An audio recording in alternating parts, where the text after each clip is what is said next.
Well, the first time I flew, BB like messaged me on Instagram or something. He's like, "Ballsy move, getting a window seat on the first time you fly." He's Guys, like, I swear to you, I wish you could have seen this man on an Bro, airplane.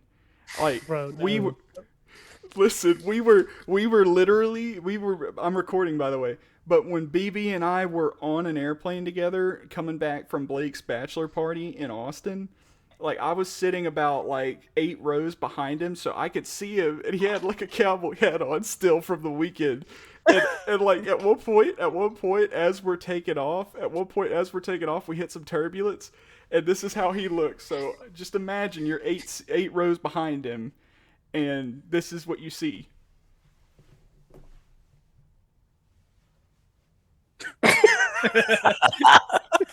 Well, no. Well, the thing You just see a was, cowboy is that hat just shaking back and forth. we didn't take off because they had computer failures for 30 minutes. "Well, I'm like, all I get can me off this plane. I'm gonna walk back to Leeds from Dallas. all I can imagine is like y'all hit turbulence and you drop, and all I can imagine is like the fucking Looney Tunes thing when the like everybody drops but the hat stays in the same. He Imagine never took that hat off. He never took that Dude. hat off. that was a Well, safety blanket. The last time I flew was with my dad, and we hit some pretty nasty turbulence. Like this lady was coming back from the bathroom, and she hit the ground, and someone started throwing up, and I'm freaking the fuck out. And Dad's been to Afghanistan, went through all that shit. So I'm over here sweating, like I look over. Dad has his headphones in, he's smiling, watching the fucking South Park episode they had on Delta. I was like, oh my gosh, I'm over here freaking the fuck Well, out. We land. Well, the trick to turbulence is all you got to do. You start feeling turbulence, just close your eyes, take a deep breath, and count to 3. Yeah, I fucking bet. Or sorry, you got to count to 3. 3. I can't say it. It's never gonna end. Timmy. It's 3 hours. Well, let's do this. Yeah. Our warm up's in. Let's get this started. All right. All right, we ready to go whenever? Yes. Since we're already. All right, I'll take it from the top here. All right, welcome again, casuals, to episode 6 of the JEB Board podcast. This is Graison Applin here in Atlanta. Alongside with me, as always, is the lumberjack Nick Noah, cheese brain Kyle Overhart. Bounty Gate was just a way for them to play harder, Caleb Naylor. And then back again this week, the 28-3 denier, Brandon Black, back from his grippy sock vacation. BB, how was it? How was being submerged underwater for 36 hours? It's a lot easier than I thought it was gonna be. Yeah. You should have stayed out there longer after the South Alabama and Central Michigan game. Yeah, that's what put me in there. That's what put me in the mental hospital. Yeah. Well, I'm sure the James Madison game didn't help you either. No, I'm not. I don't get mad anymore. I just get disappointed. Yeah. Well, I think as all as proud alumni of the University of South Alabama, I think we're all a little bit disappointed this year so far. Yeah, I'm wearing my Jags hoodie today because I can't stomach wearing any Saints merchandise this week. I'll tell you what, man, I'm real close to buying Major Applewhite a bottle of whiskey and a motorcycle and tell them to figure it out. Man, How'd you come back with less sun on your face? You got lighter. I wear hats with the whole. Yeah, you should have. You look like it's snowball out there on the beach. I'm sitting on the beach with a Mexican sombrero on. Yeah, what, 20-foot Mexican sombrero? Have you ever seen Benchwarmers? Yeah. What's his name? Ralphie. He's scared of the sun. He eats sunscreen. That's me at the beach. He was sitting. You still have sunscreen on right now. He was sitting there. BB's sitting out there with a sword. He's got like an 8-foot sword out there. Somebody take his sword. Man, I cannot. Caleb, going back to what you were talking about, man, I cannot tell you how happy. Like, obviously, I'm happy the Bucks won, but I cannot tell you how great it was to see James Winston throw another interception. I tell you. Oh my God. I tell you, man, everything that could have gone wrong went wrong. Everything that could have gone wrong went wrong. We had Chris Olave jogging routes because he's so discouraged with this offensive scheme they're doing. These play Four calling. yards. 4 yards, by It's the way. insane, man. Like Thank you, Kyle. he had a terrible. So I get you're not getting targeted because Tampa Bay is shutting you down. I get that you're frustrated that the play calling. There's been a lot of discussions, for the past 2 years really, about about Pete Carmichael's play calling, and but at the same time, how do you expect to make things better if you're just going to slow roll every single route? Like, you're not even giving yourself a chance at that point. And it's just everybody could have played better. Play calling could have been better. I think it's just a broad brush across the entire team why that game was so trash. Well, yeah, I cannot take away from how good Tampa Bay played. Like, I really can't. Like, Baker Mayfield, those passes he was making, he had dudes in his face. Like, he honestly played a hell of a game. Go ahead. Yeah, but you tell that guy with 4 yards that he owes me $1 because I lost my 8-leg parlay on sleeper because of him. With his 4 yards. Yeah, I'm sure that's the top of his worries is your $8. He'll get his right name back whenever he freaking gets over 10. How did Michael Thomas do this week? He did better than Chris Olave. And somebody sent a message in one of our group chats and said something like, "So how did Derek Carr do today?" And I said, well, the only highlight is he threw one less interception than Jameis Winston did. Hey, it may have been 4 years too late, but at least Jameis Winston is throwing to the Tampa Bay Buccaneers now. Picked up right where he left off. Oh, my God. And the thing is, like, I was talking Jameis up. Like, I was talking Jameis up. Yeah, you were. Like, I was sitting there saying, he's gonna make some plays. We got playmakers on that offense and everything. Trash. Right. But you know what, Caleb? I agree with you. I think Jameis Winston should start the rest of the year. You think so? Yeah. Especially the 2 games they play at the Falcons. Yeah. Oh, I bet you're a big supporter of that. Those 2 games are. Yeah. So I'm not out on Carr, but honestly, there's so many problems on that offense. Like. And I'll get into it. NFC South sucks. Yeah. Well, I'll get into it later. We're trying. All right, we're trying. Most of the teams are not succeeding, but they're trying. Hey, it took us 4 weeks to get to the 500 and below club. Y'all can't hurt my feelings. Usually this happens in week 1. Oh, can't wait to see how long it takes them to get to 500 and above. Oh my God. It'll be next week. I was about to say next year when they start back to 0-0. 0 week 1. Oh, don't worry, Nick. There's always preseason. But all right, well, I guess we'll go into our fantasy football since we're done talking about BB's depression and I guess Caleb's depression too. So first thing I want to do on this episode of the podcast is in week 1 we had a segment where we talked about who we thought was going to be overrated in fantasy football this year. So we're going to revisit that right quick. Everybody's some picks stood really well so far, have stood the test of time so far, and others have not. So I guess I'll go ahead and get mine out of the way. I picked Cooper Kupp, and so far so good in terms of my pick. He hasn't played a single week. It looks like he's gearing up to come back at some point in time here in the next couple weeks. We'll see how he does, but as of right now, I literally have nothing to go off of because he has not played. So, and I guess we'll go straight into BB with his overrated pick. Yeah. So as you were saying that, I was looking at what he's done so far this year. And he's ranked the 4th wide receiver in the league, which is not great. Okay. No, that's pretty good. Not for me, not for my takes. Would you like to say his name, or are you just gonna not refer to him at all? Devontae Adams. I was trying not to. Like with that NFL player, millions of fans he's pretty good. First name, last name. but the caveat of that is Jimmy G's brains are scrambled eggs right now, and the dude from Purdue can't, throw the ball without fumbling it. So it's only been 4 weeks. Lot of season left. Lot of season left. Yeah. Nick, what about yours?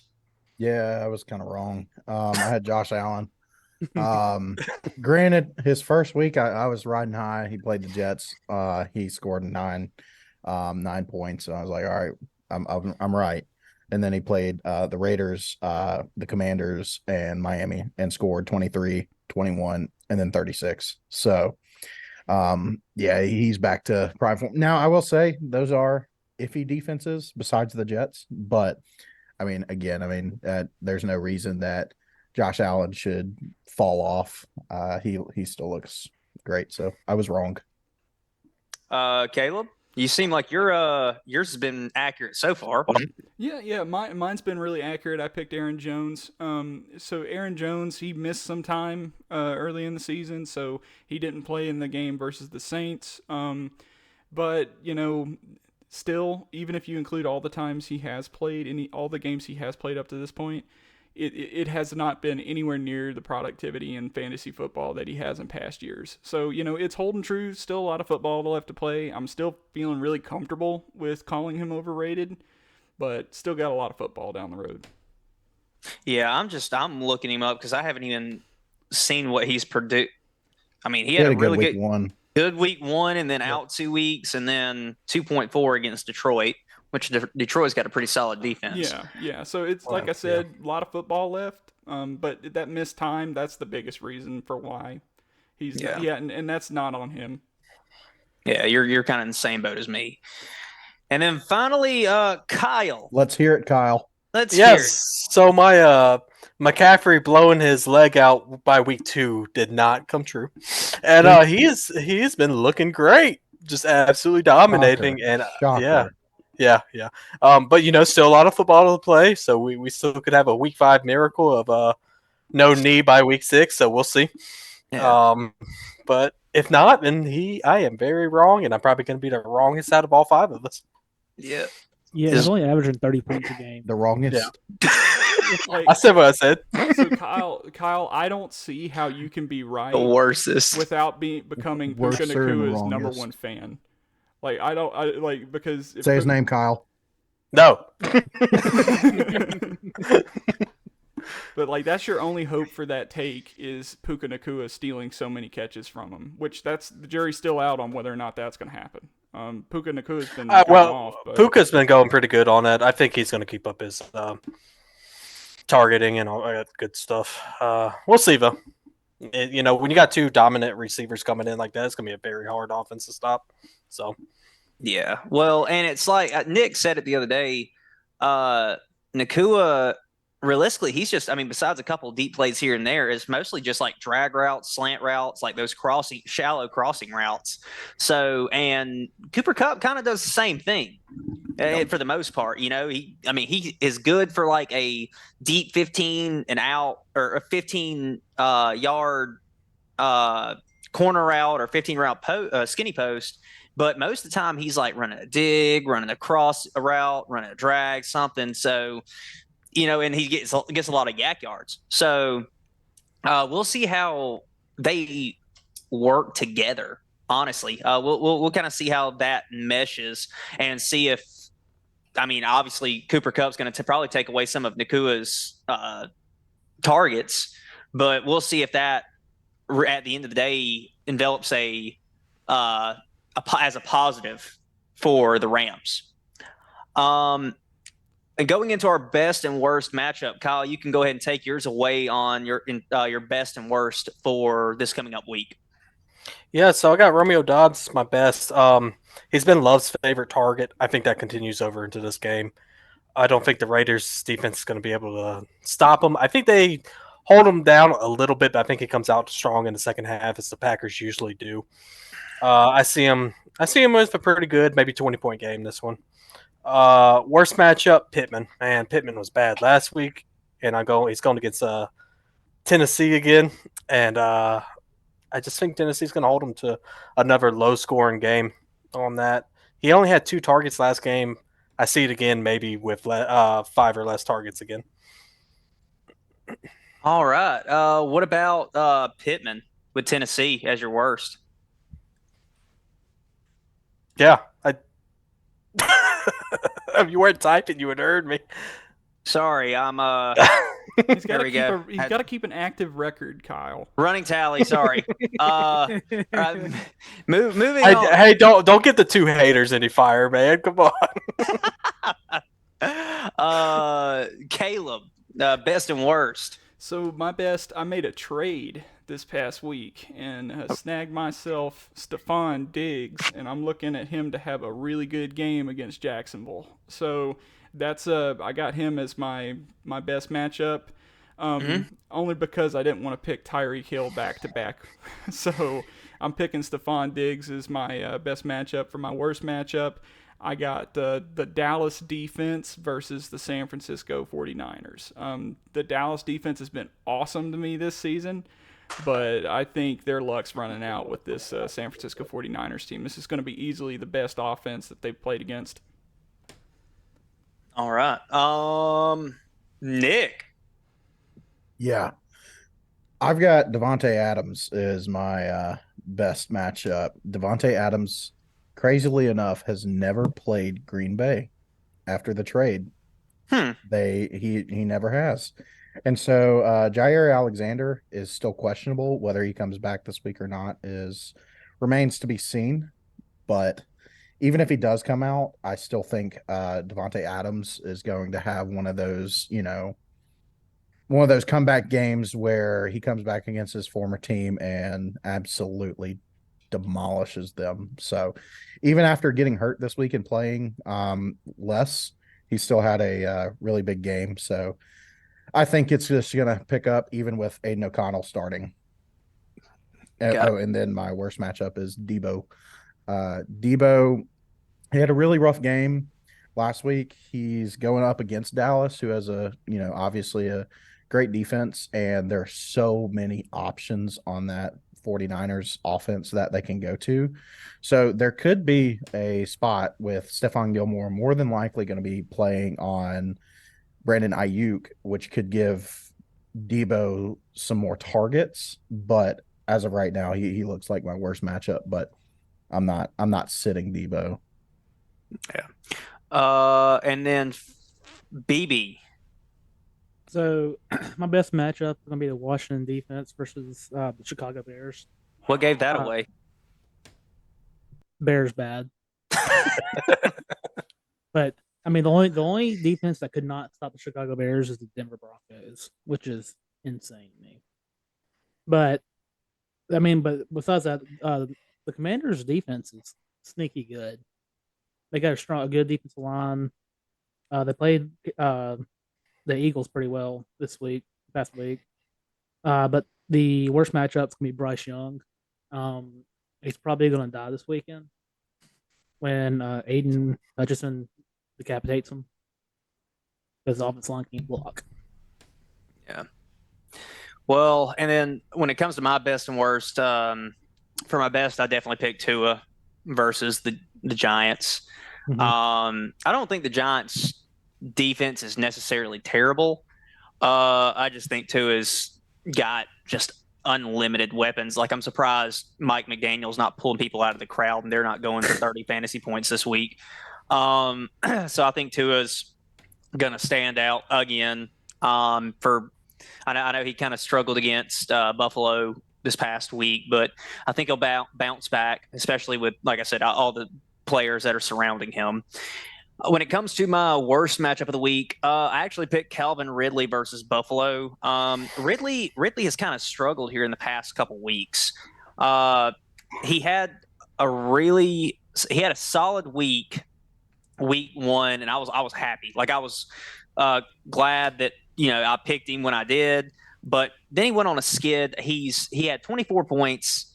Then he had 5.2 and then 7. And then this past week he had 11.8. So against that Buffalo defense, I think I saw news. You guys can correct me if I'm wrong, but didn't Tre'Davious White go out for the season with a Achilles or ACL?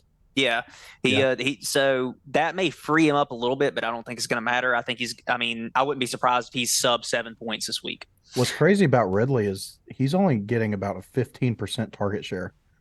Oh yeah, He's not getting the ball. Well, Jacksonville also likes to run the ball a lot.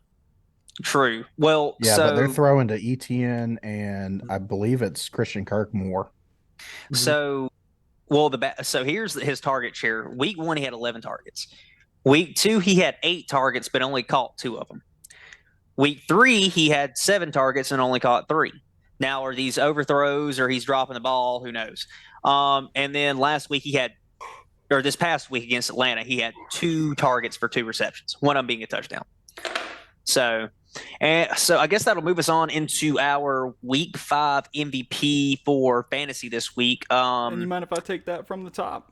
Just because it's relevant to your picks, I actually picked Tua as my MVP. For all the reasons you said, I think he's just going to have himself a ball game. He's just going to feast on New York. Yeah. What about you, Nick? So I branched out here and I got creative. I want David Montgomery.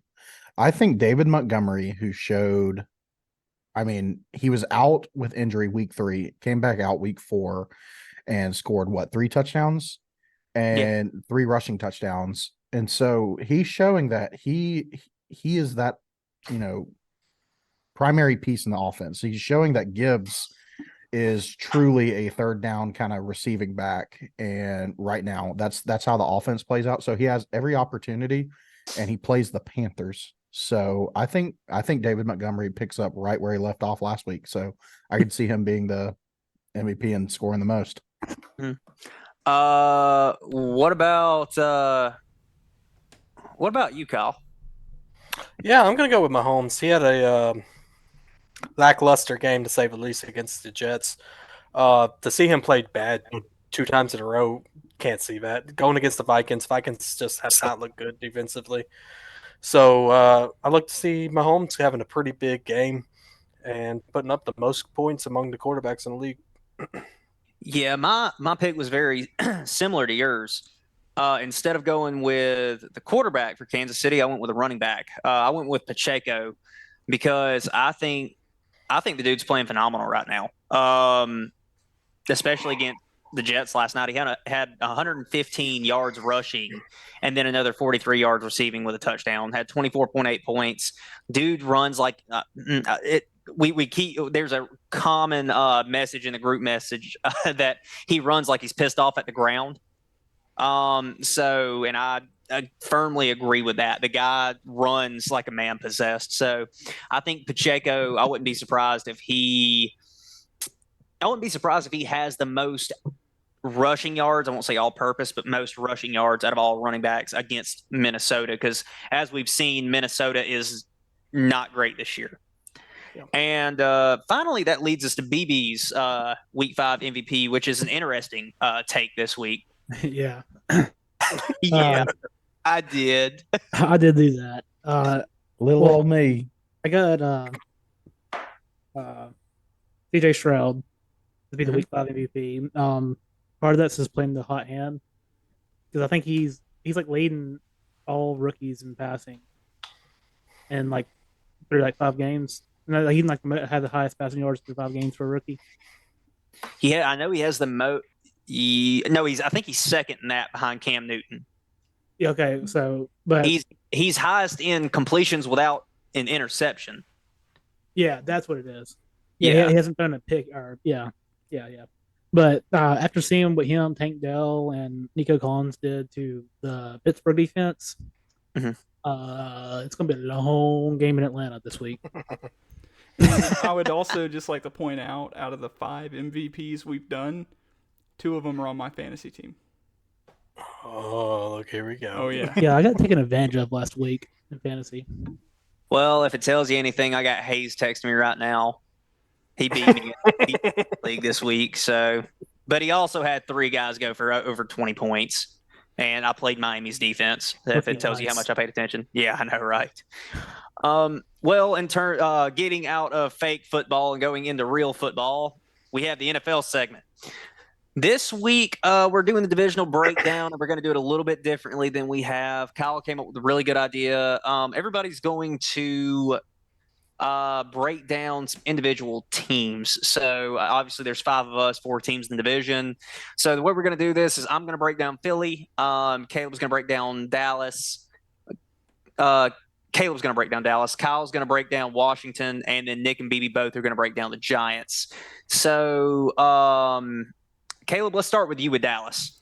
So Dallas, I mean, their defense speaks for themselves. You look at the box score for any of those games other than Arizona, and they've completely dominated. I'm sure they're missing Trayvon Diggs, something awful, but they're still firing on all cylinders. I mean, watching them against the Patriots, they completely shut the Patriots down. But where the questions lie with Dallas, and where we're going to see sort of the general trend we see every season to season with Dallas, is their offense is just misfiring all the time. They just can't. The caliber of their offense does not match the caliber of their defense. If I could come up with a great analogy, the Dallas Cowboys offense is the New Orleans Saints offense if the New Orleans Saints offense were just mediocre. So compared to the teams like the 49ers, we're really going to see all of these issues get exposed. So their defense has kept them in games. If you look at the box score on this game against the Patriots, their defense scored as many touchdowns as their offense did. Their defense had a total of, I think, 2 touchdowns, and that matched the offense. Let's see. Double checking my box score here. I think I'm right. I'm going to go with I'm right. If anyone thinks I'm wrong, go to hell. No. Hit him with a R.I.P. Gino. Ooh. Yeah. All right. Well, let's see. Let's go to Kyle with the commies now. Yeah, man. Oh, Washington football team, baby. The Commanders. It's the Commanders. What? No, I heard something that they're getting rid of that again. Who knows? Where did you hear? I heard the new owner was faking about it again. I always thought it was. I thought it would have been cool if Jeff Bezos, if all those rumors were true, and he actually did buy him and called him the Washington Prime. Oh my gosh! You think Dion would have sued? Yeah, it is fat copyrighted chance, now. Dion. Try to sue Jeff Bezos. See how that turns out. I think Optimus probably would have. Oh, that's true. Yeah, but no, they're for everyone to pick them to be last in this division, they're actually showing out to be pretty decent. Sam Howell's coming out and having a decent year. As the season goes on, he gets better. Last game, he went 29 for 41 with 290 yards and a touchdown. With not the best receiving core. But going back to our earlier conversation, their defense actually does not look bad. The rush defense got up a few stops against Philly. They kept Jalen Hurts pretty contained. I feel like Washington could be a sneaky wild card team. They won't win the division, but you're looking at maybe a 9-8 team that could sneak in there late in the season if it's still close. Yeah, so hopefully Howell keeps it up. I like him as a quarterback, but never know. Well, so I had the Eagles, and I could have talked about the Eagles all I wanted to with what I know about the Eagles, but I knew someone else much better to reach out to my buddy down in Daphne, Dalton Powell. He's an Eagles super fan. When we switched over to this, I was like, I've got to go to Dalton about this. Like he's on the Reddit boards, like he's on the dirt sheets. He knows what's going on. He probably works in the front office at this point in time, just hasn't told me. So I went to Dalton, and this is what he said. He said if they actually play every game this year before playoffs, he said he's got him 15-2. He said, realistically, I think they have it wrapped up at 14-3, taking an L in the last 2 games while benching starters with a clinched first round bye. He said they'll probably drop a game to Kansas City when they play them, but they're playing in Kansas City, and Arrowhead's a hard stadium to play in. He said the defense is the truth. They lost some power in the secondary. That is the best front seven in the NFL and probably take spot 2 as well. Jalen Carter is the next guy. Jordan Davis has become more of a monster, and Hassan Reddick is criminally slept on. The whole defense has the right mindset, which is when one eats, we all eat. Secondary will get better. Has been beat up all year with injuries. He said offense is improving every week and still hasn't played a complete game. He said, I challenge anyone to show him a better offensive line. Running back by committee will shake itself into Swift and Gainwell with play load management. Jalen will not be at the same level as last year, but is going to look top 5 in the NFL. He doesn't think he's going to be a megastar because the running game is going to take off so much stress. Goddard needs to contribute more and look for the wide receiver room to make big steps over the next few weeks. Birds versus Detroit in Philly is in the NFC Championship game. So that's what he's calling it right there. NFC Championship game is going to be Detroit and Philly. He's calling it and he's standing by it. So that was much better than what he sent me the day before, where he said, we beat the AFC in the Super Bowl and finished as the top team in the NFL. So, so there's my take. I don't necessarily disagree with it. The record, I could see him having a couple more losses, but I could see him going, 13-4, maybe not 15-2. But I mean, the Eagles do look good. The Eagles, I mean, they're one of, if not the most complete team in the NFL. Them and the Bills right now are probably the 2 most complete teams. Well, and the 49ers too, top 3. So we'll see. I think they're gonna easily clinch this division and.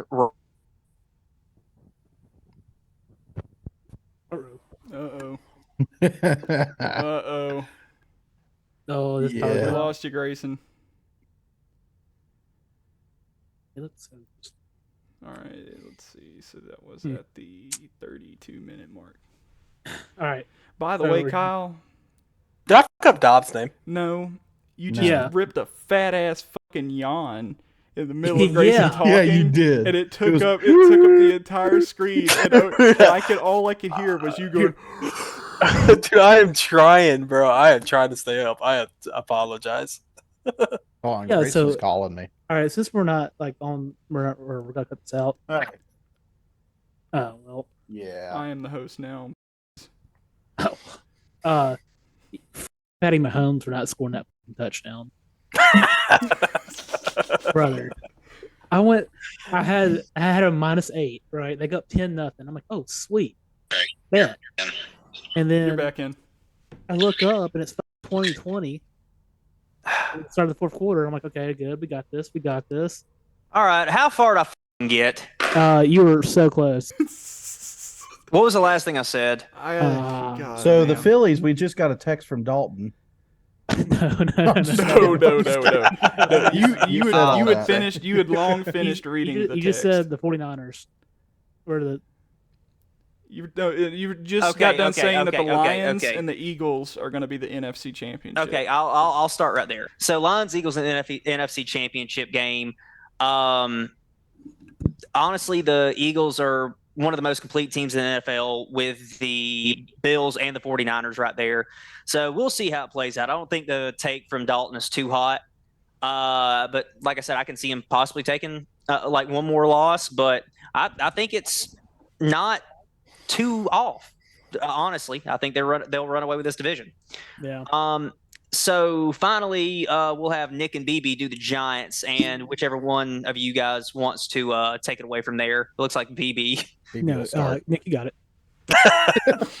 Woo. Never mind. Okay. I got a text from BB when we were trying to figure out how to break it down, and all I got was giant stinky. So No, Giants are no, I bad. said Giants stinky. They paid the wrong player. true. Get So it right. yeah, Giants, they are ass. Well, I They- think Go the ahead. problem is offensively is that they're so like, and put it. I guess the only way I can explain it in baseball terms for like a pitcher. If you're slow getting from your motion to the plate, and like you take a step off, you're out of sync. And honestly, I heard Peyton Manning talk about this on Pat McAfee show today. They probably should try to start running hurry up immediately to get Daniel Jones in rhythm, and maybe he can get something going on offense. It seems like Daniel Jones's first drive determines the game for them. Yeah. If it starts out hot, okay, they're going to have a good game. They're going to, be all right. If he starts out slow, with the exception of the Arizona game, they just never sync up, and it just seems like a 3-and-out, 3-and-out, 3-and-out, and all of a sudden it's 21-0, and they're in a hole, and they're always planning to get out of that hole. And I mean the timing is off on that offense, where it seems like Darren Waller is getting the majority of the targets, but the ball just seems to be a little high or a little bit off, and they're just not catching it in stride. And Saquon being hurt does not help with the high ankle sprain. And so it's Matt Breida is okay, but again, I mean they're not going to be able to keep up in the division if they keep starting slow every game. Yeah. I feel like Daniel Jones is not playing with a full lot of confidence right now, which it's kind of hard to get confidence when you go out your first game and get blanked 40-0 by the Cowboys. So I think especially tonight, I think 7-12 is probably about start. If they can start off fast, then maybe they can not be sneaky. I'm gonna piss some people off here, but he's playing like Joe Burrow. That's no lie. Like 2023 Joe Burrow? Or... Yes. No. Yes, No. yes. God. Use common sense. Yeah, Joe Burrow and Daniel Jones are currently on the same level. I think some In Oakley, 2023. Oakley visors for Daniel Jones can go a long way, because the light gleaming off of Brian Daboll's head probably flashes his eyes before he throws. Hey, a you pass. leave Brian Daboll alone. Leave him alone. He can't help the way he is. Man a needs god. to put on a freaking hat. No, let it He needs shine. Bosley. I'm gonna assume you're talking about him playing good. No, Joe Burrow is bad right now. Okay. I'll make sure. Okay. We're still never on asked this the question. I said 2023 Joe Burrow, and you're like, yeah, I don't know. No, I said yes. Oh, okay. 2023 Joe Burrow, not good. 2023 Daniel Jones, not good. Equal. I already told you guys I can't get to the whiteboards. Don't make me pull up a diagram for this, please. You could have just said Desmond Ritter. It would have been a lot easier comparison. I'd still God. say he's worse. Yeah. Okay, so moving on from the divisional breakdown, let's go to our highlights and lowlights of this week. Starting off with the highlights. The Bills. The Bills are good. The Bills are, I mean, not completely, but they pretty much shut down the hot Miami offense that we've seen for the past 3-4 weeks. And then their own offense was able to do basically whatever it wanted to. 48-20 was the final score there. Anybody got anything to add there? I mean, Who would have thunk? Yeah. Yeah. Who would have Miami's thunk? deep. The Bills proved that they're the top team of the AFC. Proved it. Yeah, really got my foot in my mouth there. I said they were on a decline. Yeah, I mean, and Miami's defense got exposed. Oh, yeah. Another highlight, which is, I feel like this is like a Make-A-Wish kid highlight, the Texans. Everybody thought that they were down this year and they were fully rebuilding, but you got CJ Stroud, who's playing as arguably the best rookie quarterback out of those 4 that were taken. And yes, I'm including Will Levis in that. And their defense is solid. And I just want to throw in there, like, I know this is completely like outside of football, like of the actual play, but their color rush jerseys, their red jerseys with the chrome red helmets, Nice. sick. Some of the best color scheme. Yeah. But yeah, I know Caleb. Have you been following who's been following the Texans? Pretty. I've been following close. them kind of closely just because I have Nico Collins on one of my teams. I don't know if it's in the league we're all in, but I mean, their receivers just don't quit. Like, CJ Stroud, he's playing some really good football, and, he's got offensive weapons. They're just doing good. And when you look at the stable of running backs they got, I mean, they got some potential at the running back position. I mean, they got a veteran in Devin Singletary, and he's not even the one that's taken the majority of the touches. So they're a really, really well personneled team. Yeah. I think that division's the most wide open so far through the 4 They're weeks. all 2-2. The Mhm. entire Mhm. And they all look about the same.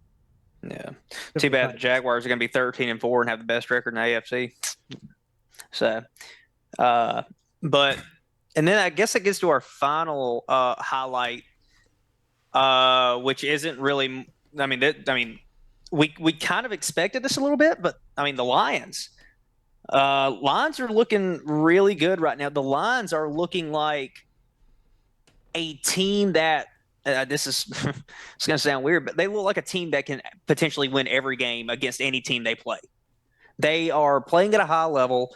They're a complete team. They've got a pretty good defense, a stellar defense, and then their offense. I won't say their offense is the absolute best, but they're scoring points. David Montgomery had a great game. Amon-Ra St. Brown is a great receiver. I mean, realistically, the running back room is so deep. And then Jared Goff is, he's not losing them games. So the Lions are looking really good this year.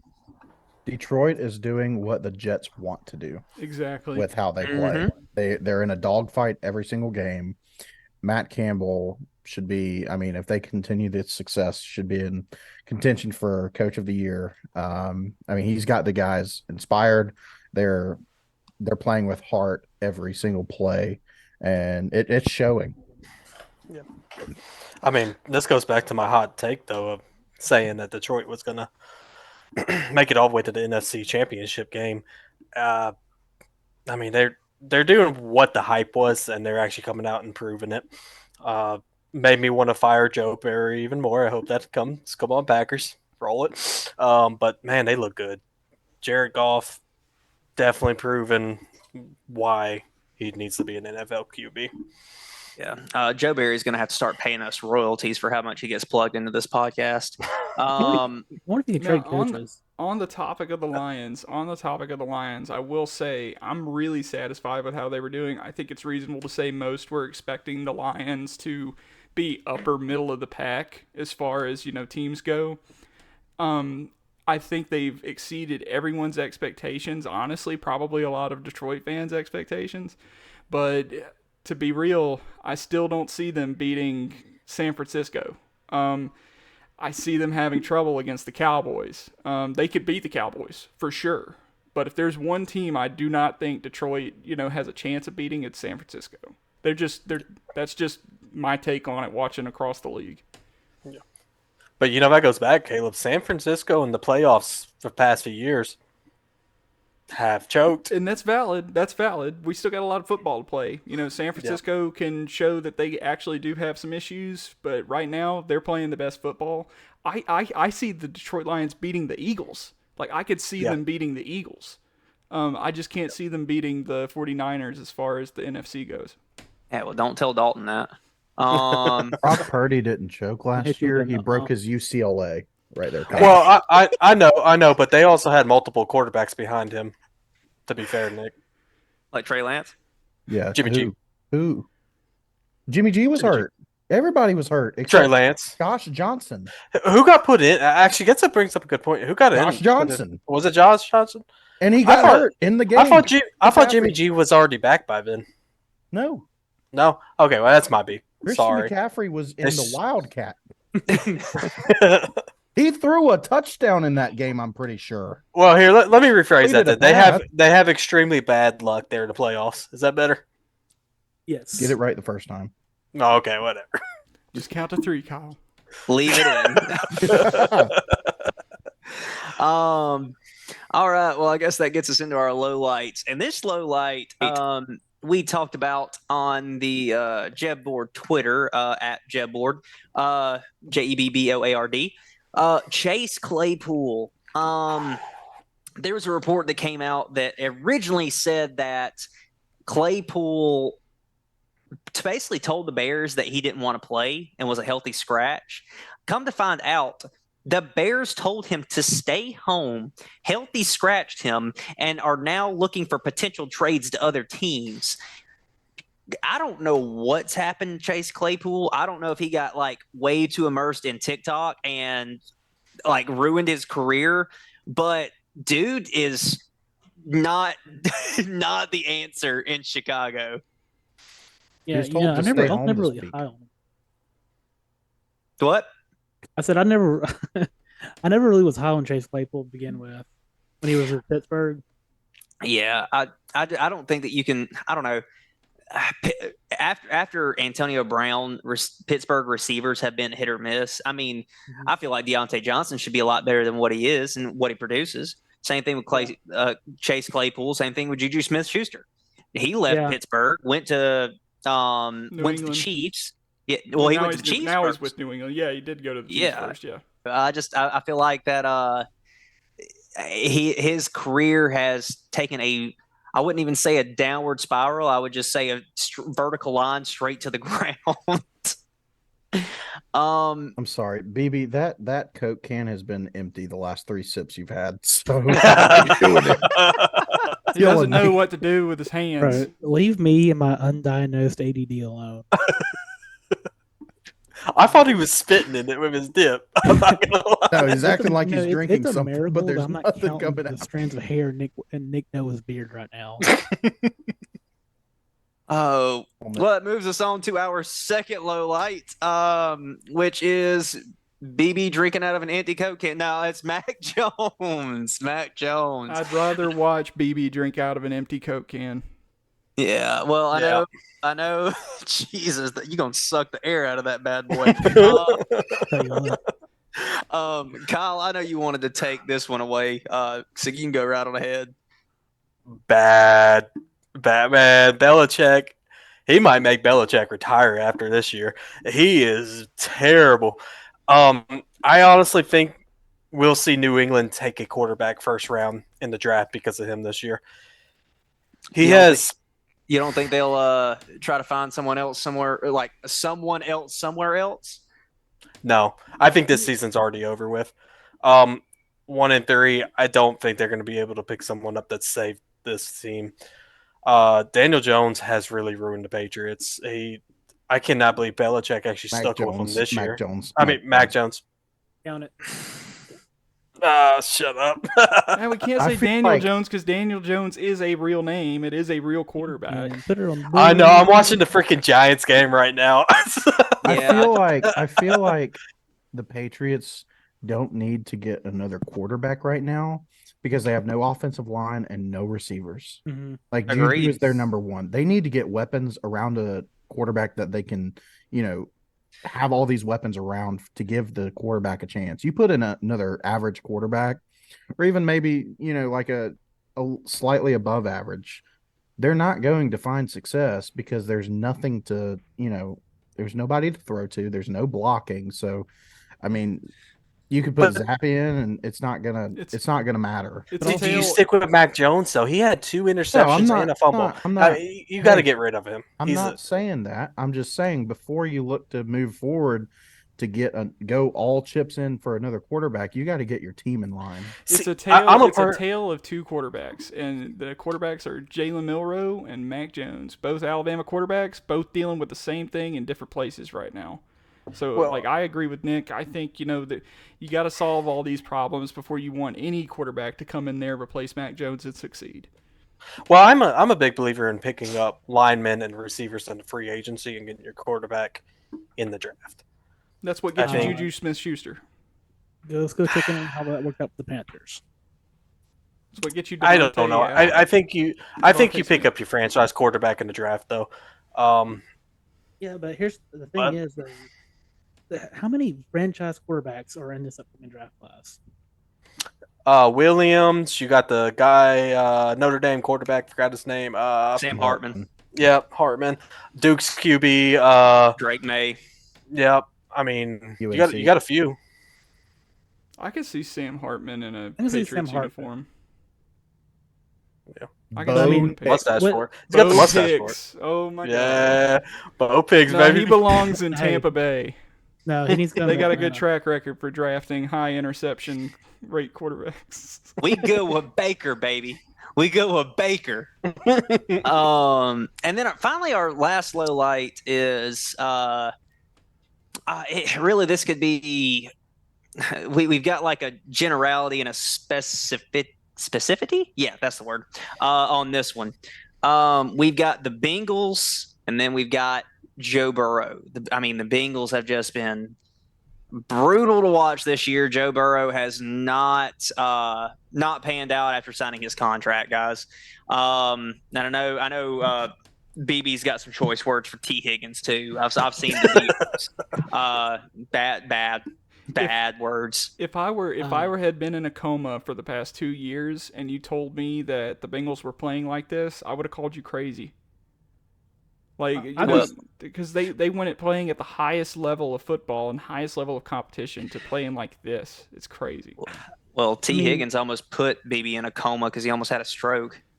8 targets, 0 catches, baby. Hot start. But I think what they honestly need to do is they just need the tank. Let Joe Burrow get healthy. Build through the draft of the O-line. Because AJ McCarron. AJ McCarron's good for 1 year. Yeah. I agree. Uno. The Bengals remind me of the Rams last year when Matt Stafford was just constantly battling injuries. And then finally they said, all right, we're just going to sit him the rest of the year, get through this year, and come back and reload. Well, and another thing, too, is Jamar Chase a diva.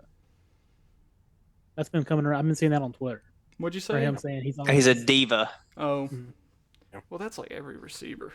Would you see, he said, and this is a quote, he said somebody asked him if he's seeing certain targets out there or like whatever, and he responded with, "I'm always open." Yes. So. Yeah. No. All right. Well, I guess that moves us into our next segment, which I'm happy to talk about this week. We're doing a pulse check for our team. So really quick, we're going to run through and give about a 30-second take on each of our teams. So let's start with Caleb Naylor. Let's talk about the Saints real quick. Just give me a 30-second summary on what you've seen from the Saints this year. Bad execution, bad play calling, unmet potential. When you really look at the Saints roster this year, especially, the defense is solid. Like, defense is the least of our problems. But when it comes to the offense, this is probably one of the more talented rosters I've seen in all my years following the Saints. And, even since Drew Brees has been gone, it's been one of the best rosters. But to see it not clicking like it's insane. And it's not just the play calling, it's not just the execution. They have like an endemic problem in that entire offense. From the quarterback to the receivers to the offensive line, there's issues everywhere. And a lot of Saints fans have been really talking about the play calling and everything.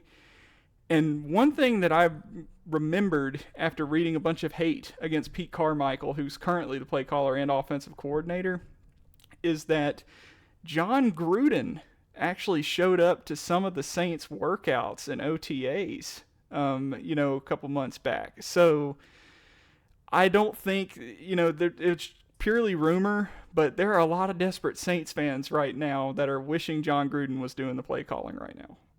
Time. Yeah. We're at 1 minute and 40 seconds. Yeah, I'll keep mine 20 seconds.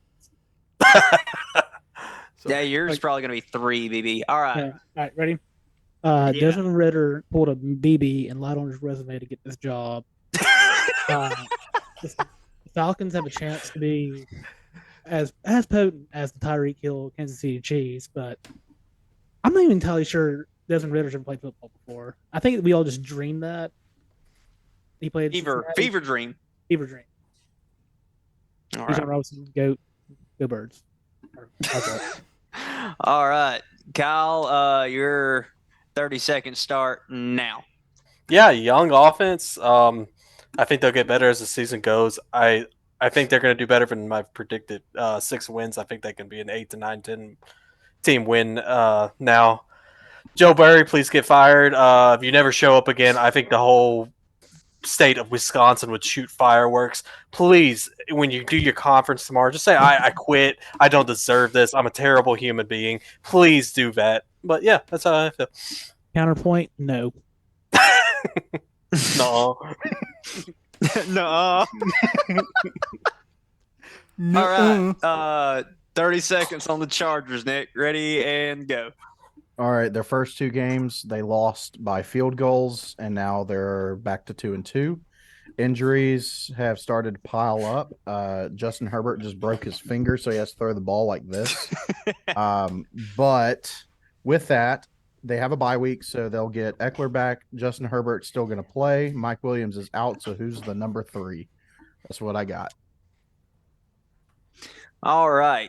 And then me for the Buccaneers. It is a great year to be a Buccaneers fan. Best record in the NFC so far. Probably going to win the division. Baker is playing well enough. I'm happy with how they play. Defense has been don't break. I hope the wide receiving core stays healthy. I know Mike Evans just got hurt this past week, but I think if everybody plays the way they keep playing, I can see them winning the division and winning at least 10 games. All right. Moving on from that, let's go into our game predictions. So let's do this. Let's go, Kyle. Let's start with you, man. Go down all your picks. So who you got? Let's just go through all your picks. Yeah, I got Philly beating the Rams. I don't think they fall until they play Dallas. I think Philly beats them this week.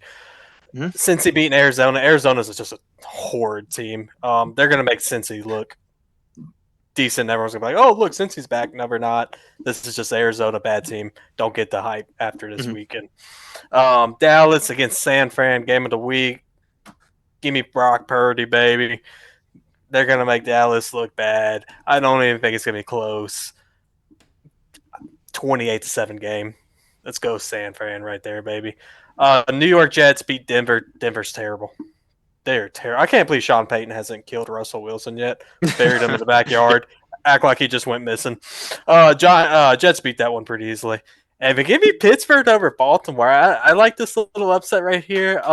Divisional game. They're always smash mouth. I think Pittsburgh pulls the upset. All right. Supposed to be in college football. What'd you say? So I thought your OOPP was supposed to be in college football. Oh, here we go. Caleb, let's move on to your picks. Yeah, so I got Philadelphia beating the Rams. I think it's going to be a very close game. I think the Rams keep it close, but Philly edges them out. And then I got Cincinnati beating Arizona. You know, Cincinnati's got to bounce back at some point, and what better team to bounce back against than Arizona? However, Arizona and Josh Dobbs have proven that, you know, they can beat a highly capable defense that is far better than Cincinnati. But Cincinnati's got to bounce back or this whole season is over. So San Francisco and Dallas, I have San Francisco winning. I have them winning pretty easily. Dallas has a great defense. San Francisco's got a great defense. I actually think Dallas's defense is better than San Francisco, but their offense, Dallas's offense, is not going to be able to keep the defense off of the field. And it's going to catch up to them. This is the one game that, you know, Dallas's defense doesn't keep them in the game, except for Arizona.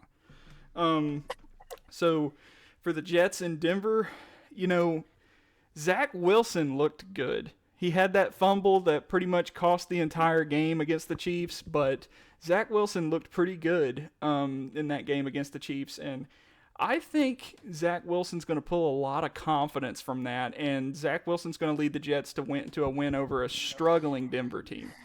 I honestly think that the situation in Denver is more dire than the situation in the Jets, which sounds crazy, but that's my take on it. Denver's in traction. So for Baltimore and Pittsburgh, I have Baltimore. There is no way in hell I am picking the Pittsburgh Steelers after a showing like they had this past weekend. It was abysmal. It was horrible.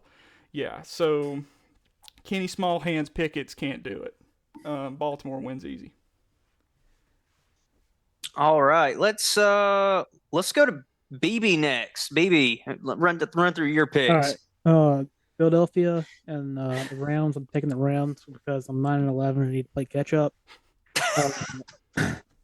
I'm picked Arizona over Cincinnati because the quarterback has 2 functioning calf muscles. San Francisco over Dallas because I just don't like Dak Prescott.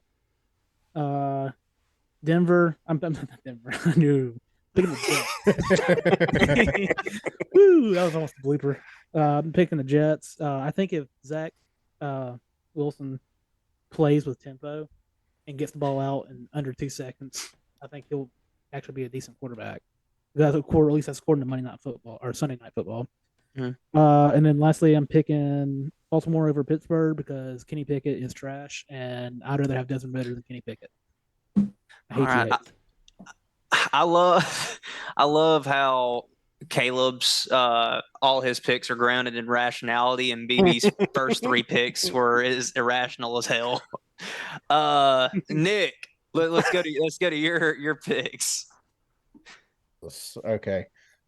Philly wins against the Rams. DeAndre Swift and the offense, they're starting to heat up, and with that, the Rams they're not going to be able to keep up. So that'll be probably a 10-14 point game. I've got Arizona beating Cincinnati. I think Cincinnati is doing more than just early season struggles. You're seeing chemistry all thrown off with Jamar Chase, kind of upset with Joe Burrow. Joe Burrow's not healthy. T. Higgins has a fractured rib now. And so, I don't know if you knew that, by the way, BB. I don't think that would have mattered. T. Higgins still sucks. So, meanwhile, Arizona, every game they have played in, they've kept it a game. And they have come out and, they beat Dallas. That's their one win. But the other two, it was a 1-possession game against the Commanders, and it was a 1-possession game against the Giants that they just let slip. So I think the Cincinnati continues to fall while, Bengals have not won an away game yet. So I don't think they win one here. San Francisco, they have too many options. I know Dallas has a great defense, but they have way too many options to go with between Chris McCaffrey, Kittle, Ayuk, Debo, and they have only allowed 7 sacks this year. Trent Williams has been playing, again, Hall of Fame level. And then the Jets, the kind of the opposite of what the Bengals were doing. Denver has not won in a home game yet. So they're not going to win a home game yet because the Jets, Zach Wilson had 28 completions this last game against the Chiefs. And honestly, in my opinion, they should have beat the Chiefs, but they got bailed out. And then Baltimore will win against Pittsburgh. And my only note is LOL. All right. Oh, well, I guess that leads me to my picks. After what Dalton sent me this past week, he's got me convinced on Philly. I'm going to pick Philly over the Rams. I thought about taking the Rams for a second because they are pretty hot, and then I do think Cooper Kupp being added to that offense is going to help out. But in the same token, I think Philly is just a step above them right now. I think the game is going to be like an 9 point game, something like that. But I think Philly's going to win. Cincinnati versus Arizona. Arizona has played several good games over the past couple weeks against teams they, may or may not have should have had a competition with. But I think this week Cincinnati will bounce back. I think they will kind of fool everybody this week. I'm gonna put it this way. I think they come back and I think they have like a pretty dominant win over Arizona. But then the week after next, I think they just shit the bed. I just don't. I think this week they'll be like, oh, this is the Cincinnati everybody's been wanting to see, and then they go back to what they've been doing for the past 5 weeks. San Francisco, Dallas. I'm not picking against San Francisco. Like until San Francisco shows that they have a weakness somewhere, I'll pick against them. But until then, I'm not picking against San Francisco. Jets and Denver. This was another game that I almost picked Denver on. I almost picked the Broncos. But I just can't. I don't think Zach Wilson's going to do it as well as he did this past week. That being said, I think he's going to do enough for them to get a win against the Broncos. I think the Broncos are a dumpster fire right now, and they just can't figure it out. And so I'm going to pick the Jets. I think the Jets, their defense can get them through a game, and I think they have enough guys on offense between Conklin and Garrett Wilson and their running back room and Alan Lazard to get them through a game. And then finally, I picked Baltimore just because I hate Hayes. So, and just to go over our records right quick. Let's hear them. Yeah, I'm not going to skip over that, Kyle. So Kyle is 8-12. Actually bounced back a little bit from this past week. Caleb is 9-11. BB's 9-11. I am 13-7, which I think is pretty good until you look at Nick, who is 17-3. Yeah. Nice cheating. Yeah. Correct me if I'm wrong, Nick, but you've picked 15 straight games in a row correctly? Correct? Am I right on that? Yeah. The first week I went, I think 3-2, and then Yeah. ever since. I think I've got the notes to prove it. Let's see. So you missed, yeah. So week 3, week 4, and week 5. Yeah, you're on a 15 game streak, man. That's insane. If you're looking for if you're a betting man, Don't listen to me. He fade you, Kyle. Yeah, every time I always put my picks in after I hear Kyle's. That makes me feel better. And then bam, all of a sudden 17-3. Okay, well, guess that gets us done with the NFL segment. So let's move on to the college football segment. Starting off, obviously, we've got our game of the week this week. So, and I think it was a consensus amongst all of us that the game of the week this week was LSU versus Ole Miss. That was a banger, great game. I thought both teams were going to score triple digits the way they came out in the first half. Everything kind of slowed down a little bit, but it was still a great game up until the final seconds. I mean, you can't. I did not complain one way or the other. Like I think I picked LSU in that game, but like I said, I can't complain because of how good the game was. I thought I was the only watching one to pick the Ole Miss, matchup. by the way. I haven't seen my LSU neighbors since that game, so I need to do a welfare check across the street. But it was a really good game. Yeah. Dart, I think Dart's a pretty decent quarterback. He gets a lot of hate from some of our guys in our group chat, but I think he's a good Russian quarterback, to be honest. I think he gets out of the pocket and gets a first down when they need it. Does that talk about how good Bama's defense is or how bad LSU's defense is? You know, Bama's starting to get it together. After that second half started against Ole Miss, they have not looked back. True. I think. Go ahead. Go ahead, baby. I think the Alabama's offense is getting better too somehow. Yeah. It looks like they're doing more design QB runs, which is probably. I mean, I'm not a football coach, but that's what I was done in the first place. I heard Saban's wife came into the locker room and started beating all the players. Hey, don't you? Hey, watch your mouth and talk about Miss Terry. Terry is a saint, Kyle. I know that And I know then- it's hard to come across little old ladies like that up in Wisconsin, but Bro, Eli down in knows where you Tuscaloosa, live. Hey, don't be Alabama, talking about that's my the grandma, queen. Caleb. I'm coming down there in 2 weeks, all right? Eli knows where you live, pal. Yeah. Well, from what I think from Eli's what- dead. From what I understand, there's nothing little about those ladies in Milwaukee with all the cheese and beer they eat. There ain't nothing. They're like the women that Charles Barkley talk about in San Antonio. Like those some big women up there. Heroes. That's why San Antonio's so good at basketball. They ain't chasing women. What? Bazinga. Steve Rock. Anyways, Grayson, what are we on to next? So we are good. So before The we start, silence is loud. BB just got hard I counted. thought that was going to hit, but it did. BB No, just it felt didn't. his position on this podcast in Here. jeopardy. Like, apart. Yeah, BB just got hard counted. Or he hard counted himself, I guess. Player of the week this week again was a consensus. The player of the week was the University of Georgia, otherwise known as Brock Bowers. You, Eight- Brock Bowers, eight- you.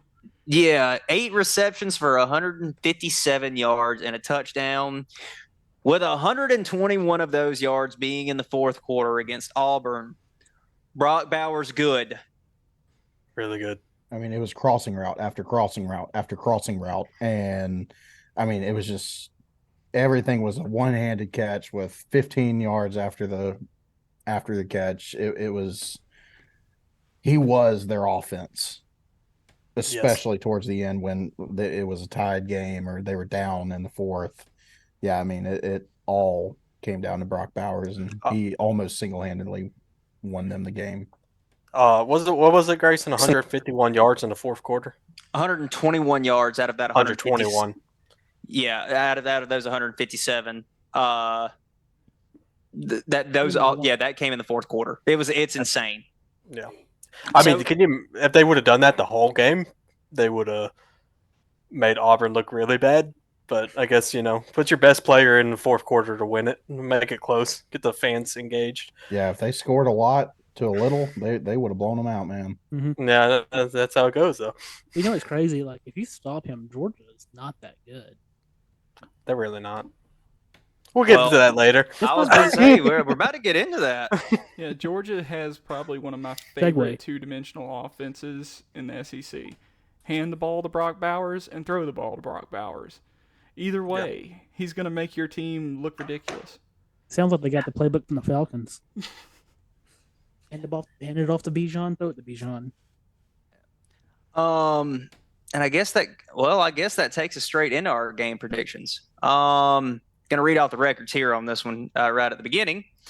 Kyle has a record of 14-12. BB is 11-5. Caleb is 15-11. I am at 19-7, and Nick is at 20-6. So he is rounding the top of the. He's rounding the top of the picks in college football as well. So games we've got this week that we are picking is we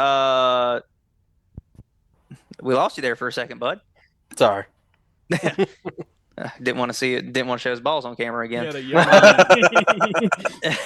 The games we're picking this week are Oklahoma versus Texas, Bama versus Texas A&M, Maryland versus Ohio State, Kentucky versus Georgia, and Missouri versus LSU.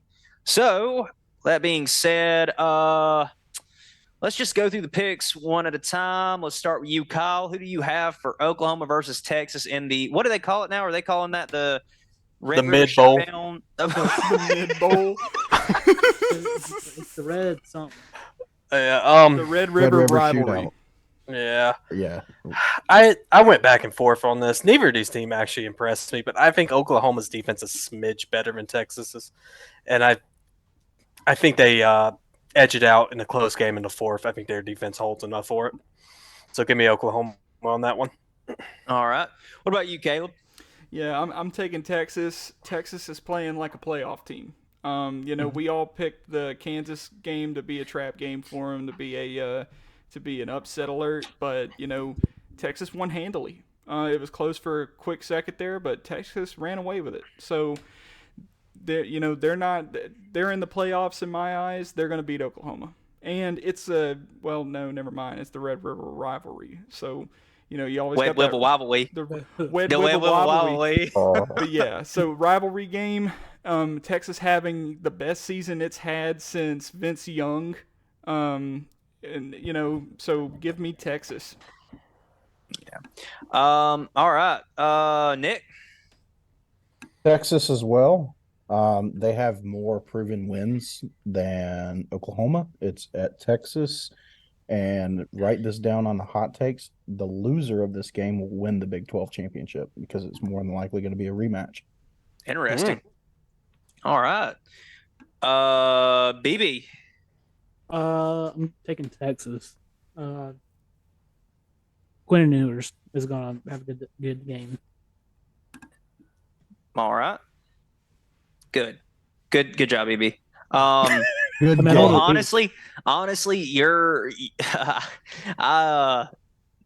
I didn't put a lot into my pick. I was literally writing out the script for this, and I was on the phone with my dad, and I said, "Hey, Dad, who would you pick between Oklahoma and Texas?" And he said, "Who's the home team?" I said, "Texas." He said, "I'd probably go with them." I said, "All right, thanks, Tom and Wayne. We're good." That Quinn Ewers kid looks like a Super Saiyan. Yeah. Dude, oh my God. When he made a Dragon Ball Z reference, number one, I was like, okay, is my dad having a stroke? Number two, how does he remember that? And he's like, oh yeah. He's like, I remember that. He's like, yeah, that was back when I was still younger. He said, you used to watch that all the time too. I was like, oh yeah, the Kamehameha. But anyway, We lost you for a split second. Yeah. Oh, okay, never mind. Oh, Well, well. it'd be fine. Flip it. Yeah. Yeah. Kamehameha. Yeah, it's because I was yelling. That's why y'all lost me. It's because I was yelling it. Kamehameha! That's gonna be a clip. God, I wish I still had my AirPods so I could swallow one right now. Please tell me it was loud as fuck when I just did that. That's pretty damn loud. Yeah. Dude, people are gonna be like driving in their car and on We're This gonna is gonna make be yelling. someone Take their careen kids to off the school. I-10. Caleb, I don't care if you even edit this or not. No, I say we keep it in. This has been funny. Yeah. All right. Bama versus Texas A&M. Let's go BB on this one. They, I think they're starting to come around, and with the defense, like I said earlier, the offensive play calling's gotten a little bit better. It seems like by Eve's dad not yelling as much this week. So, and I think defense is gonna be king here, and I think Bama's defense is better. All right. Let's go Caleb. Yeah, I'm taking Bama for a bunch of the same reasons. I think Alabama's figuring it out, especially on defense. They're playing to the strengths of Jalen Milroe instead of making him something he's not. Texas A&M, they're still playing pretty sloppy. I think Alabama, they could win this, and I think they could win it big. If they play the game right, I think they could win it big. I think Jimbo Fisher he's being exposed with this game. All right, Kyle. Yeah, give me Bama. I trust a crackhead at a gas station more than I trust Jimbo Fisher. So yeah, Bama big time, and it's not even gonna be close, baby. I'm gonna pick Bama too. I think the reason why A&M loses is because I think Jimbo tries too hard to try to beat Saban. Because I think Jimbo's gonna look at this as this is how I'm gonna save my job for another year, and he way too hard, and it's just going to end up losing him the game. And then finally, Nick. Got to take risks. So I've got Texas A&M pulling the upset for a couple of reasons. So first, I feel like I've got the feeling, and I don't know if anybody else feels it this way, that, Bama's starting to gain a little bit of momentum. Granted, when they played Mississippi State, they scored a couple of touchdowns, and then they had a lot of field goals. They weren't finishing drives. And Texas A&M, they got, they got rocked by Miami. And Weigman's out for the year. I personally think Max Johnson is a better quarterback than Weigman, so I think it works in their benefit. But Bama's getting all this momentum, and it's like everybody's kind of writing this game off like, oh, it's Texas A&M. They're not that great. And Alabama, they're getting back into it. Everybody's starting to hop back on the hype train, and it's at Texas A&M. And if it's close in the fourth quarter, it's going to be night at Texas A&M in College Station. And that's where Alabama lost not last year, but the year before at Texas A&M off a field goal. And they had Zach Calzada beat them. I think Max Johnson is going to pull a Zach Calzada and do an upset. Zach Calzone. All right. Well, moving on to our next game, Maryland versus Ohio State. We can skip right along through this one. Everybody picked Ohio State. I will ask this about this game though. What is the one key factor that will win or lose Maryland the game? Quarterback play. Maryland has a sneaky, explosive offense, and that goes to their quarterback. What's his He's name? a He's the brother of a very famous quarterback for the Miami Dolphins. Hint, hint. That's Anyway, right. so that, Is it the backup quarterback? I actually don't know his damn first Come name. on, Kyle. I Talia. mispronounced. No, I really can't. I can't remember his first name. Talia. His first name's Talia. Is it? Yeah. It is. Mm-hmm. Okay. So Talia. what's his last name? Talia Tugaluluva. No. Like I'll say it like my dad says Thank it. My dad said back when Tua was playing for Alabama, the way my dad always said it was Tugalova. Yeah. No. Taga. I can never pronounce it. Tungo Vailoa. The guy from Hawaii. But no, for real though, they do have an explosive offense, and Ohio State really has not seen an offense like this all year. I don't trust Ohio State. I think it's actually going to be a really close game and come down to the fourth quarter. Graison, you better look up how to spell that. I don't know what y'all talking about. Oh yeah, now he's in the shows. Well, oh, how the turns have tabled, baby. Oh, how the turns have tabled. okay. Oh, Oh, you played yourself. Well, and let me ask this too. Like, since we're on the topic, what will lose Ohio State the game? I think that's a better question to ask. Is what will lose Ohio State the game? This is a classic example of tier levels. Ohio State has bigger, faster players, and so the only way I see them losing, even if Kyle McCord comes out and plays terrible, I don't think it matters. And Maryland, yes, they're undefeated, but they played, again, your ITT Techs, and it's not going to matter. The only way that Ohio State loses is if they have several injuries and some flukes. Yeah, in Ohio State, that was an emotional win versus Notre Dame. Like, that sets a standard for the whole season. They're going into this game saying that, man, we played a tough game against Notre Dame. Look at all this adversity we've come through since Notre Dame. And they're going to say we are not about to lose to the Terrapins. And I would say that's almost makes it a trap game. They're coming off a bye week after a really hard game like this. It could set them up for failure. I would agree with you if the Notre Dame game hadn't been so close and just such physical football and both teams didn't perform at such a high level. I would tend to agree with you, but I think Ohio State found a game that they took a lot of pride in winning, even if it was by just a few points. I would argue Purdue has a better chance than Maryland. Oh,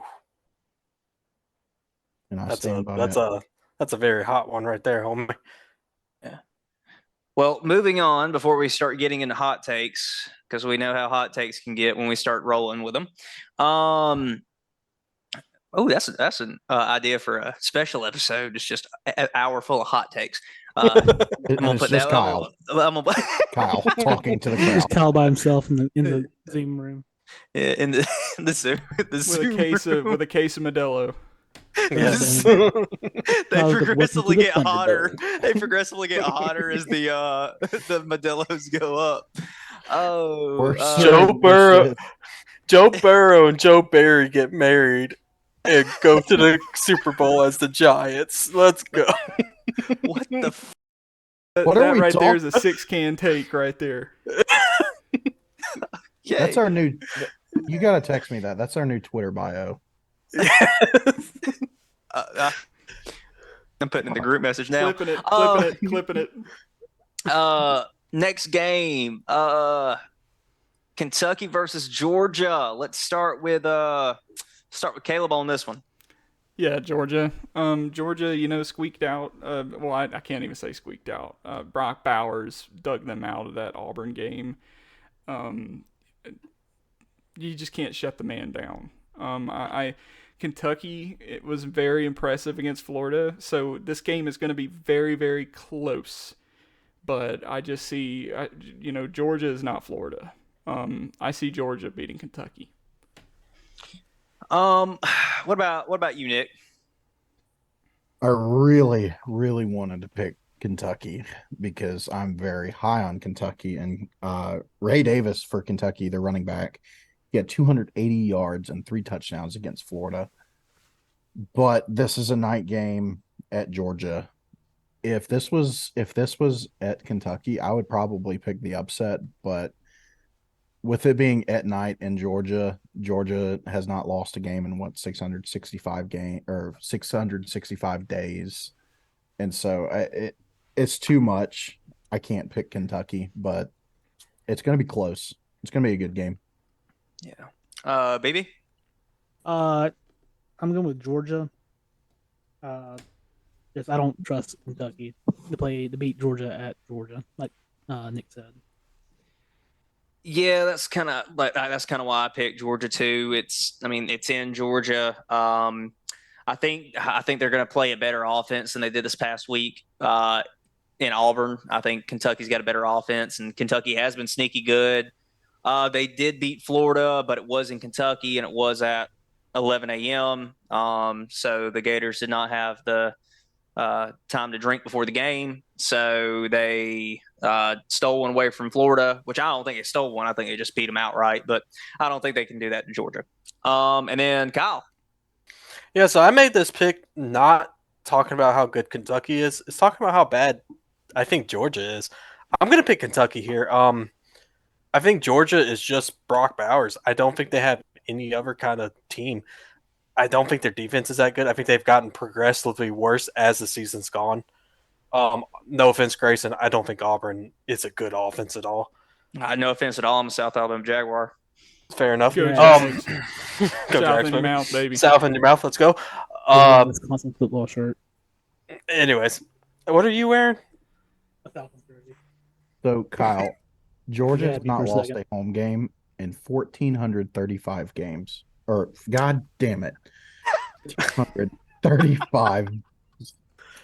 So, yeah, I get it, Nick. No, I'm not being a dick. I'm just asking.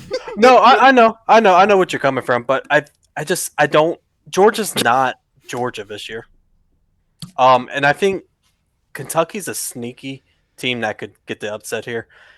And it's the best offense, and it's not saying much. It is the best offense they've seen all year. So, and Georgia. You can take Bowers out the game, you beat Georgia, and that's the bottom line on it. If Kentucky can figure out how to do that, they win this game. And that's the bottom line because Stone Kyle said so. All right. And then moving into our last game, it's LSU versus Missouri in Missouri. I picked LSU in this. I'm not comfortable with that pick, but I picked LSU in this. I kind of picked them the same reason that I picked Cincinnati earlier. I think they're going to win this game and against a team they're supposed to win against, and everybody's going to be like, oh, LSU's, just build their confidence back up in all the Creoles down in the Bayou down there, but then they'll probably lose next week to whatever mid-tier SEC team they're playing, if they're even playing them. Kyle, who do you have in this? Yeah, I got LSU. Really close game. I wouldn't be shocked if Missouri wins this game, but I think LSU comes off a very emotional loss, bounces back, and beats Missouri, gives them the first loss of the year. Caleb? I had LSU down, but the more I think about it, the more I'm picking Mizzou. This game is at Mizzou. LSU just lost one. If this were in Death Valley, I would pick LSU. For the way that Mizzou and Kansas State game went, they played a great game and they stayed in that football game. LSU is a better team than Kansas State, but Mizzou's going to be able, I think, to stay in it, especially in front of their home field, in front of their fans. I think this ends up being a really close game with Mizzou coming out on top with that kicker, with the thicker kicker coming out and putting it away. All right. Nick. Missouri has a shot. I'm taking LSU. Missouri does not have the pace on offense to keep up.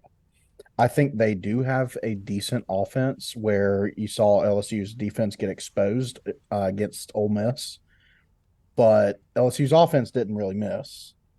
And so I think LSU is going to be able to score and score pretty quick when they need to. And Missouri, they do have a good offense, but I don't think it's better than Ole Miss's. And I think Missouri just again does not have the pace on offense to score quickly and keep up with a shootout. And then finally, BB. I'm going with Mizzou on this one. This is going to be Mizzou's biggest game since 2014 when they played Alabama in the SEC championship game, and I think it's definitely probably the biggest game they played at Columbia. It's Columbia, right? I think so. I mean, I just got a feeling It is. like, you can look all the stats and make all the predictions, but when that 12th man gets rocking, crazy things happen. All right. Tigers. Well, go Tigers. Well, I guess that moves us out of game predictions, and it is now time for the most electrifying segment on the JEB Board podcast. Kyle's out of pocket pick of the week. Kyle's OOP. So, Kyle, what is your OOP of the week? Well, I can already hear the cowbells ringing, and they're not happy. Mississippi State, Western Michigan University, baby. 20-point favorite, Mississippi State. But let me tell you, they just came off a ass whooping. That was an ass whooper. Right there, baby. Ass whooping. From the University of Alabama. And as the past has taught us, once you get your ass whooped by Alabama the next week, you don't do that good. I think Western Michigan University actually loses this game still, but only loses it by a touchdown. No, he's right. He's right. It's Western Michigan. The bastard told me yesterday it was Western I apologize. I know. I apologize. It's like, oh, what? I apologize. Sorry, I was not there for the meeting. I was watching. I apologize. Yeah. If Nick would have just went with it, we would all look good here. Yeah. Thanks, Nick. Let him cook. Let him cook. Let him cook. But yeah, no. Western Michigan, I believe, loses by a touchdown. Way too big of a spread for Mississippi State on those 20 points. You know, I was really agreeing with you when it was Western Kentucky. Now Western Michigan, I don't know if I agree with you anymore. Yeah, that's tough. Yeah. Well, I think I told most of y'all I went by their athletic complex when I was up in Kalamazoo a couple weeks ago, and their football stadium looks like a glorified high school stadium. But I'm not gonna lie, their athletic complex looks bigger than the actual stadium itself. So, what's the spread on this game, Kyle? Was you say 20? 20 even. 20 even. Watch it be 20 even. Like that's going to be. I know. Push. It's going to be a push. I stay 2-2. He's trying to keep his streak alive. Yeah. He does, doesn't he? We're 2 for 2. We're 2 for 2. Yeah. All right. Batting 500, baby. Let's go. Yeah. Last week was low hanging fruit, and you know it. Yeah. Not after what Oregon did. That was freaking murder on national TV. Yeah. Which that poses the question how good USC is, but we'll wait till the next episode for that. Final episode. Our final segment here. Not final episode. Ending it all that quick? Yeah, we're in it all that quick. Yeah. Did I piss you off that much with the Western Kentucky thing? I'm sorry. Yeah. Yeah. This is the final episode because it's the final episode because it's going to take me a week to drive to Milwaukee and kill Kyle. But final segment of the episode, upset watch. We got Washington State versus UCLA. Washington State is playing some good ball right now. They're a definite pro-style team. They run the ball a decent bit, probably 5 times a game. So I would consider that a pro-style. So let's see. Some of the factors in this game is that it's at the Rose Bowl. But really with UCLA, does a home field advantage even really matter? Because it seems like not a lot of people turn out to their games. They didn't week 3 last year. Very true. Well, I'll tell you what a big factor is too, Graison. That's 2:00 Central, so that's an early game. Like 8 o'clock. Early games in the West, those are hard ones to play. Washington State's coming against a really good defense. UCLA has not allowed anyone to score more than 14 points against them. True. But that's going to be interesting how it pairs up against a Washington State team that's got an electric offense. Yep. So big time defense against big time offense should be a fun shootout. Yeah. Well, all right. Well, that ends episode 6 of the JEB Board podcast. Meeting is adjourned. Make sure everybody go check us out on Apple Podcasts, Spotify, YouTube. Go check out our Twitter page at JEB Board. Go check out our Instagram now at JEB_board_podcast. And until next week, everyone listening at home, don't get hard counted. Nerd. The Broncos.